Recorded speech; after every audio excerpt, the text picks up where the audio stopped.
Welcome to ప్రజా ప్రకాశం news. ప్రకాశం జిల్లా పొదిలి అడ్డు రోడ్డు సమీపంలో అక్రమంగా నిల్వ ఉంచిన 300 బస్తాల రేషన్ బియ్యాన్ని మంగళవారం ఆర్డీఓ, ఆర్ఐ, వీఆర్ఓలు స్వాధీనం చేసుకోవడం జరిగింది.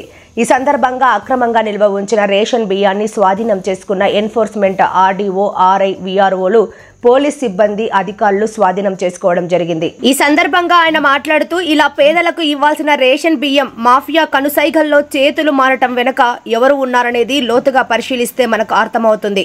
ఏది ఏమైనా ఇలా పేదల బియ్యాన్ని రీసైక్లింగ్ పేరుతో మరలా వివిధ కంపెనీల బ్రాండ్లతో మార్కెట్లోనికి చలామణి చేయటం ఎంత దారుణమో మీకే అర్థమవుతుంది. కనుక ఇలా రేషన్ బియ్యాన్ని పక్కదారి మళ్లించి వ్యాపారం చేసే వారిపై శాఖాపరమైన చర్యలు తీసుకోవాలని పేదలు, ప్రజా సంఘాలు కోరుకుంటున్నారు.